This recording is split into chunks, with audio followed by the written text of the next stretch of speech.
Et c'est la première fois que vous venez à une sortie ornithologique ou... Ah non, moi ça fait... Oh ouais, non, moi je suis un habitué, ouais. Et un peu Depuis partout 5 ans, dans j'en Paris fais partout. Ouais, un peu partout, ouais. Et avec lui, j'en ai fait une douzaine. Ah ouais. Sorties au parc Montsouris.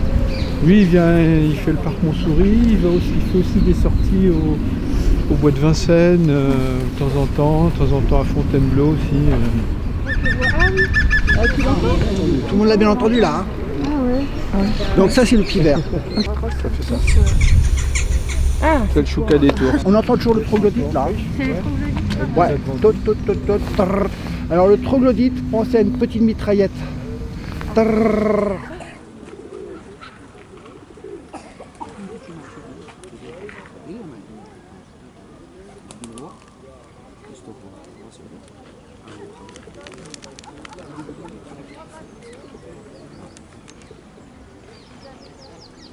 Il y a deux oies à tête barrée.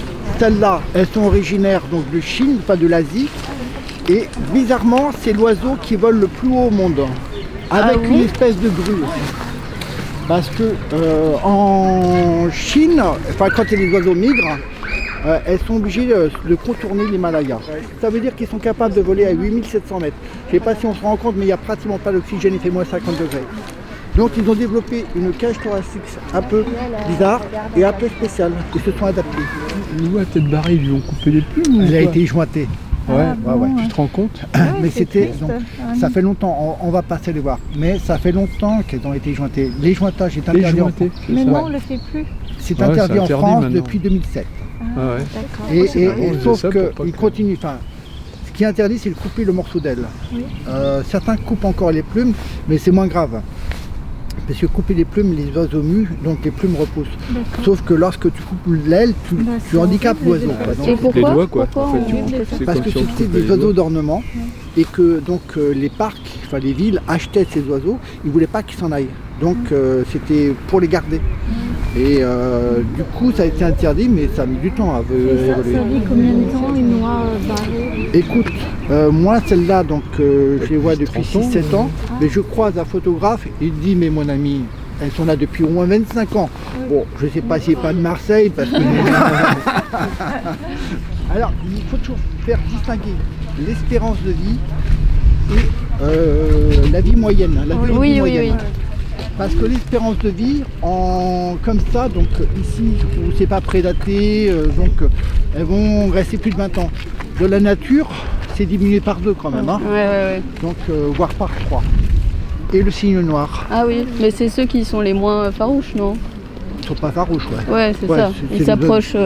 Oui, ils sont là depuis très longtemps. J'ai vu qu'ils avaient même des noms. Salut Julia. Ils sont envolés. Je suis gaga. C'est chaud. Ah ouais. Le cygne ouais, mais Julia, enfin le cygne maintenant, alors je sais pas après. Ça dépend. Mais, ça Ouais. dépend, mais Ouais. elle a tendance à se mettre Ouais. avec elle maintenant. Et... Bah, Alors maintenant, qu'avant, elle est elle seule à avoir était- été avec le mâle. Hein. Eh oui. Et ils ont eu des petits 2-3 fois, mais les petits n'ont pas vécu. Un avait été prédaté, on pense, par un chien, et l'autre était mort du botulisme. Il y a des oiseaux plus surveillés que ceux-là, c'est dur, hein, parce que là, tout le monde les aime bien ici. Donc elles sont prénommées, Moi, ce que j'ai regardé, voilà. On leur fait leur anniversaire, les gâteaux, tout. là, ouais, Les nourrir, on peut les nourrir à partir, nous on dit on les nourrit à partir de mi-novembre. Et ça va à peu près jusqu'à mars. Et on arrête progressivement, il ne faut pas non plus couper d'un coup. Et quand vous nourrissez, donc il y a des gens qui partent en vacances une semaine, donc ils vont se nourrir, c'est embêtant. Mais vous disiez qu'une dame venait les nourrir, mais sinon ils se nourrissent comment? Enfin, juste Avec, Julia. ce sont des oiseaux herbivores. Ah, Tu sais, d'accord. c'est un peu comme les cygnes, les canards, tu vois. Donc regarde le canard comment il se nourrit. Oui. Il va au fond Oui. et il met la tête dans l'eau, il Oui. prend des algues, il Ça, prend tout ça. d'accord, Hein. ouais. Ça c'est fort, une maison qui vient manger en talent. ouais, alors C'est vachement dangereux ça, faut pas l'habituer au... ouais, à la mais main des hommes. j'étais quand même trop content. Vous êtes joli, mon petit oiseau. Près de vous les fleurs ne sont pas si belles. La source qui coule, les fraîches eaux n'ont pas votre voix. Vous riez mieux qu'elles.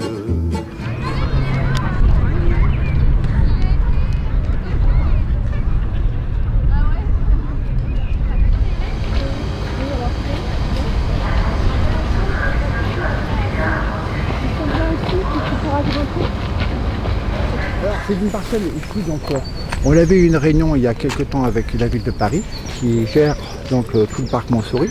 Et ils souhaitaient savoir aussi ce qu'on voulait pour le parc. Et donc du coup, on avait dit que ce serait bien qu'on ait une parcelle en friche pour que la nature puisse s'y développer beaucoup plus facilement. Et donc avec des graines, et qui dit graines dit insectes, qui dit insectes dit oiseaux, on refait la chaîne. Et donc je les ai trouvés vachement attentifs et vachement réceptifs. Ils sont...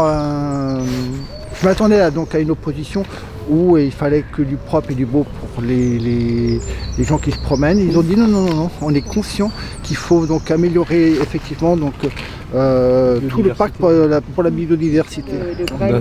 Tout à l'heure on parlait des moineaux, et on disait que les moineaux disparaissaient de Paris. Ils ont disparu à 80%. À Londres, il n'y a plus un moineau. Et donc j'avais donné les raisons, donc parce qu'on voulait le propre et le net à Paris, mais il y a aussi donc tous les produits pesticides qui tuent les insectes, et ça aussi tue le moineau.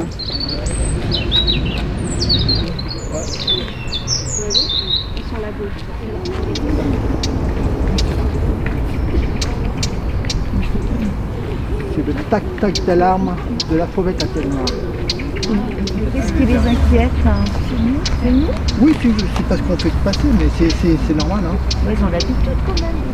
Il y en a partout, des oiseaux, pas besoin de... Ou des corneilles, ça. Et puis ils s'approchent facilement, on peut les voir facilement, les entendre facilement.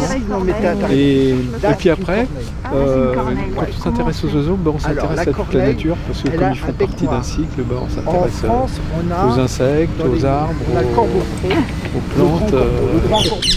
Ça fait un bruit comme ça. Alors la perruche à collier, elle vient se nourrir ici, mais elle ne dort pas ici. Peut-être qu'en période de nidification, si, elle va rester dans les trous. Mais autrement, elle part en dortoir. Donc il y a des gens qui appelaient et qui n'étaient pas contents du tout parce qu'ils avaient un dortoir de perruche à côté et elle ne dormait plus, ces personnes-là.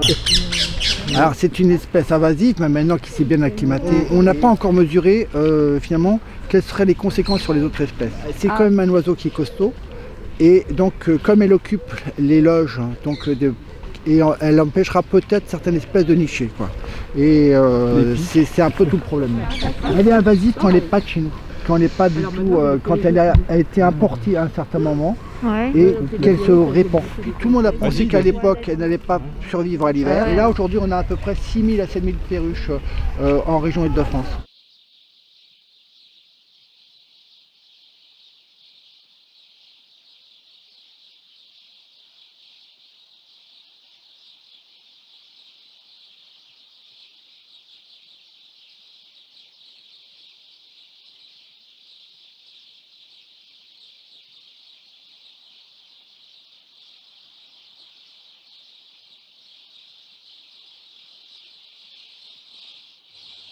Vous êtes joli, mon petit oiseau, près de vous les fleurs, ne sont pas si belles, la source qui coule, et les fraîches eaux, n'ont pas votre voix, vous riez mieux qu'elles. Que dire de vos yeux si doux, que dire de vos mains, de vos cheveux, de tout votre corps jaloux, de tout l'amour que je veux. Vous êtes pour moi la petite fée, le petit oiseau de mon cœur qui vous aime. Vous êtes joli, mon petit oiseau. Voilà, et on entend chanter là. Là, elle chante. Ça c'est gentil. Vous êtes joli. Attends, non, à gauche, juste ici, ouais. Quelle couleur il est cet oiseau? Bleu